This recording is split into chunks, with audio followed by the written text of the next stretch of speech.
삼성 라이온즈 허삼영 감독이 자진 사퇴를 했는데 속보입니다. 그 뒷이야기를 좀 다뤄보겠습니다.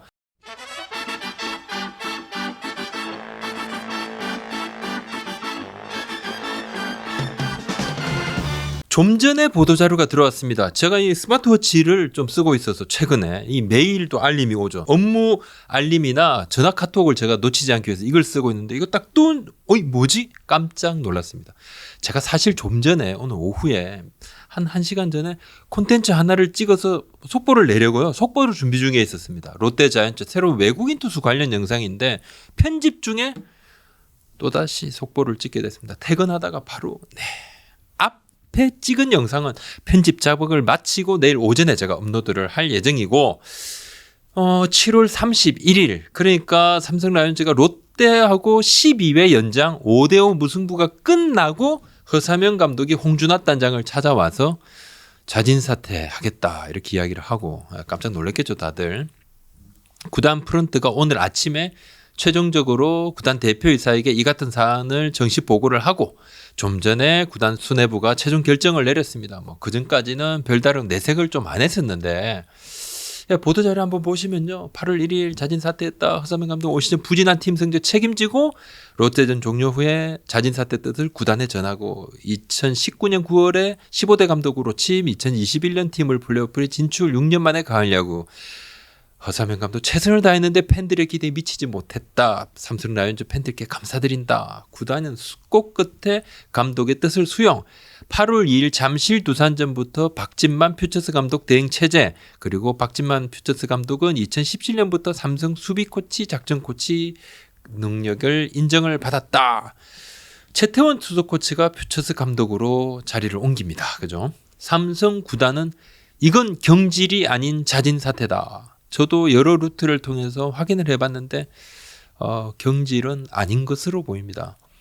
제가 앞서 감독의 자진 사퇴는 없다. 다 경질이다. 왜? 이 바닥은 그렇다. 김기태 감독 경우를 제외하면 전례가 거의 없다. 이렇게 말씀을 드렸는데 그만큼 감독 본인이 스스로 자진 사퇴하는 경우가 드문데 보통 이제 이렇게 상황이 많이 팀이 지고 성적이 부진하면 구단이 신호를 주고 감독이 그럼 예 알겠습니다. 그럼 협의하에 그냥 자진 사퇴 형식을 좀 취하거든요. 경질이 되면 자녀연봉을 다 지급하고 자진 사퇴는 본인이 그만둔 거니까 원래는 자녀연봉을 지급을 안 하는데 이렇게 성적이 부진해서 책임을 지고 물러나는 감독의 경우는 흔치 않습니다. 삼성 구단에 확인을 해보니까 물론 자진 사퇴는 맞다. 자진 사퇴는 맞지만 자녀연봉 같은 경우는 매몰차게 하지 않겠다. 예우 차원에서 구단에서 좀 더 신경을 쓰겠다. 좀 그렇게 예우를 하겠다. 그렇게 이야기를 합니다. 최종 결정된 것은 아니지만 그럴 좀 움직임이 있습니다. 삼성에서는 창단 이후에 처음으로 성적 부진으로 감독이 시즌 도중에 자진 사퇴한 케이스가 됐는데 삼성 구단도 사실 고민이 많았습니다. 앞서 팀 최다인 13연패까지 가는 그런 최악의 상황에서도 구단이 감독 경질 여러 가지 고민을 참 많이 했습니다. 제가 그때 그 13연패를 끊는 그날에도 삼성 프런트 여러분들하고도 만나고 관계자들도 많이 만났는데 저 이런저런 이야기를 좀 많이 나누기도 했습니다. 앞서 말씀드린 대로 삼성은 시즌 도중에 감독 교체 전례가 없어요. 감독을 많이 바꿨지만 시즌 끝나고 1997년 백인천 감독은 건강 문제였으니까 조금 다른 문제고 고민이 많았는데 연패가 길어지니까 팬심이 정말 이렇게 우리 팬들께서 너무 화가 나니까 뭔가 지금 제스처를 좀 취해야 된다.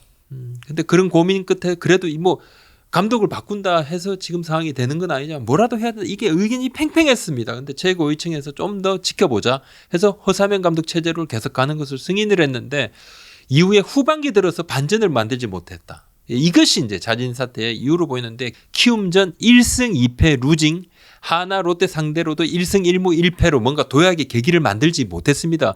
허삼영 감독도 사실 좀 기대를 한 것으로 알아요. 후반기 시작을 하면서 뭔가 으쌰으쌰 한번 해보자. 그런데 계속 이기고 있는 상황에서도 그냥 연장을 가게 되고 좀 본인이 조금 좀 마음적으로 심적으로 좀 좀 한계를 느낀 부분도 조금 뭐 있었던 것으로 압니다. 삼성 구단 안팎에서는 허삼영 감독이 그만두면 대행 체제로 간다면 뭐 박진만 2군 감독밖에 없다는 이야기가 많았고, 보도자료 명시대로 올해 끝까지, 올해는 마친 데까지 감독 대행 체제로 가고 새 감독은 시즌 마친 뒤에 후보군을 체크해서 선임을 합니다. 뭐 박진만 감독 대행도 후보군에 포함될 것은 뭐 당연하고, 근데 감독이 보통 경질이 되고 자진 사퇴되고 그러면 2군 감독 그리고 수석 코치가 바통을 이어받는 것이 일반적이죠. 최근 들어서는 시즌을 대행 체제로 그냥 마치고 시즌 후에 좀 시간을 두고 새롭게 감독을 선임을 하는 경우가 좀 대부분이더라고요. 뭐 그러는 이유는 가을 야구 가능성이 좀 현저히 낮은 팀들이 아무래도 감독을 바꾸니까 그게 일반적이었으니까. 우선은 삼성 구단은 시즌을 잘 마무리하는 것이 중요하다는 입장입니다. 근데 지금 뷰캐넌 선수 아프죠. 백정현 선수 부상, 이재현 선수는 뼈가 붙는 데만 한 달, 복귀까지 2달, 뭐 시즌 아웃이 좀 유력해진 상황이고, 부상 선수가 너무 많아서 지금 상당히 좀 어렵죠. 어려운 상황은 맞습니다. 차기 감독 얘기를 한번 해볼까요? 삼성 차기 감독은 시즌 후에 논의한다 그랬죠. 근데 보통은 직전 감독하고는 조금 다른 스타일의 감독을 데려오는 경우가 많더라고요. 이상하게 좀 그렇습니다. 돌고 돌아서 또 같은 스타일은 있어도 바로 직전 감독하고 비슷한 스타일이 아닌 경우가 많아요. 허삼영 감독 2020년 8위, 지난해 펜트레이스 승률 1위지만 플레이오프에서 맥없이 지면서 뭐 최종 성적은 3위가 됐습니다. 삼성이. 근데 단기전에 아쉬움을 좀 남겼는데, 단기전 승부는 감독의 역량에 많은 영향을 미칩니다. 팬들께서도 좀 그렇게 보고, 야구 뭐 다른 전문가들도 그런 부분들도 좀 유심히 보죠. 허삼영 감독은 좀 실무형 감독 이렇게 봐야 되겠죠. 뭐 카리스마형은 조금 아니고, 스타 플레이어 출신도 아니고, 코칭 경험이 많은 것도 아니고, 전력 분석 팀장 출신인데, 차기 감독의 경우는 뭐 다른 스타일의 감독에도, 이제 조금 더 다른 스타일의 감독에도 구단이 자연스럽게 좀 눈을 돌릴 여지는 있고, 좀 먼 미래지만 남은 경기에서 반전을 이룬다면 박진만 감독 등이 강력한 후보 중에서 강력한 후보군으로 급부상할 수 있는 것은 뭐 당연하죠. 문제는 주축 선수들의 부상으로 시즌 내내 지금 삼성이 어렵습니다. 이 좀 고전하고 있는 이러한 팀의 전체 안 좋은 분위기를 박진만 등이 어떻게 좀 바꾸느냐, 이게 관건인데, 뭔가 선수들도 지금 맥이 빠지는 상황입니다. 그렇죠. 네. 보통 감독이 바뀌고 열흘 정도 좀 빠른 시간 안에, 이게 가장 중요한 시기라는 얘기를 뭐 구단 안팎에서 많이 합니다. 오늘 여기까지입니다. 네, 고맙습니다.